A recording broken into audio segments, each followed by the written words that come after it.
नमस्कार दोस्तों, स्वागत करते हैं आपका हमारे YouTube चैनल में फिर से दोबारा। इस बार जो हम लोग बात करने वाले हैं वो है साइंस 1 से रिलेटेड। एज मैंने पहले भी कहा है, आपको पहले साइंस 1 पढ़ाया जाएगा, फिर आपको साइंस 2 पढ़ाया जाएगा, फिर आपके पास हिस्ट्री पॉलिटिकल, फिर उसके बाद में हम लोग ज्योग्राफी पे आएंगे। सबसे पहले आप ये समझ लीजिए, 3 मार्क के क्वेश्चन से मैं शुरुआत कर रहा हूँ। आपका ज्यादा समय वेस्ट ना हो इसलिए पहले से मैंने लिख के रखा हुआ है, इसी पैटर्न में आपको वहां पे लिख देना है। अब ध्यान रखिए, चाहिए तो आप इसका स्क्रीनशॉट भी निकाल सकते हैं, क्योंकि मेजर जो आपके पास होने वाला है वो बेटा जी आपके पास से 15 मार्क्स 15 मार्क्स वाला जो क्वेश्चन है वो आपके पास इंपॉर्टेंट है। तो इसके अंदर हमारे पास जो पहला टॉपिक है वो क्या है? नियर साइटेडनेस, उसका दूसरा नाम है मायोपिया, कंफ्यूज नहीं होना है। फार साइटेडनेस, उसका दूसरा नाम है हाइपरमेट्रोपिया, कंफ्यूज नहीं होना है। 2 प्रकार से प्रश्न आ सकते हैं आपके पास। पहला प्रश्न ऐसा होगा कि 3 मार्क के लिए पूरा एक टॉपिक लिखना होगा। आप अगर 6 पॉइंट भी लिखते हैं, 7 पॉइंट भी लिखते हैं, तो आपको हाफ मार्क्स के हिसाब से पूरा आपको आ जाएगा।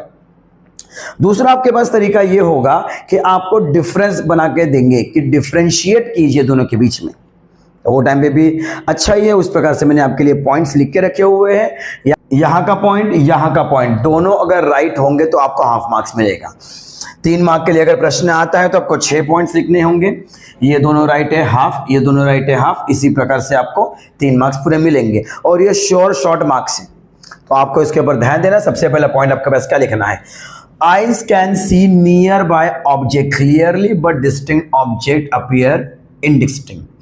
पास वाले जो आपके पास है, इसको अंडरलाइन भी कर लीजिएगा। सबसे पहले जो पास वाली चीजें है, जो आपके पास पास वाले जो ऑब्जेक्ट है वो आपको दिखाई देंगे, करेक्ट है। बट जो आपके पास दूर वाले ऑब्जेक्ट है वो आपको दिखाई नहीं देंगे। आपको ध्यान रखना ये चीज को। दूसरी चीज को देखिए, सबसे पहला आपके पास क्या है? I can see distinct. Distinct मतलब क्या हो जाता है? आपके पास दूर का ऑब्जेक्ट आपको दिखाई देगा, लेकिन पास वाला आपको दिखाई देगा क्या? नहीं देने वाला है। चेक कर लीजिए, can not see nearby object distinct, simple as that. ये आपके पास हो गया है एक point. Next, far point of the eye is not at infinity. जो इंफिनिटी में होता था तो वो नहीं है, कहां पे शिफ्ट हुआ है बेटा जी? Closer. Near point of the eye is no longer at 25 centimetre but shift farthest away. ध्यान रखिएगा, यहां पे क्या हुआ है? क्लोजर। ये क्या हुआ है? फारेस्ट अवे चला गया है। दोनों को अंडरलाइन करेंगे वर्ड्स को। Image of the distinct object form in front of the क्या है आपके पास? रेटिना। यहां पे आपके पास क्या आ जाएगा? बिहाइंड आ जाएगा। सिंपल सी बात। यहाँ पे आपके पास क्लोजर आ रहा था, यहाँ पे फार जा रहा है। यहाँ पे आपके पास पास का दिख रहा था, दूर का नहीं। यहाँ पे दूर का दिख रहा है, पास का नहीं। यहाँ पे आपके पास कहाँ पे है? आपके पास जो ऑब्जेक्ट है इन फ्रंट है आपके पास। यहाँ पे आपके पास क्या है? आपके पास बिहाइंड है। एज इट इज आपके पास ऑपोजिट लिखना है आपको। Eye ball elongate so that the distance between the lens and the retina increases. यहाँ पे इलोंगेट हो रहा है, किसके लिए हो रहा है? लेंस और जो रेटिना के बीच का जो आपके डिस्टेंस है वो क्या हो जाएगा बेटा जी? इंक्रीज। यहाँ पे आपके पास क्या होगा? उल्टा हो जाएगा, जो कि क्या है आपके पास? Decrease. Next, can be corrected by using. इसको सही किया जा सकता है। कैसे? कॉनकेव लेंस को आप लोग इस्तेमाल करेंगे प्रॉपर फोकल लेंथ का, तो ये आपके पास सही हो सकता है।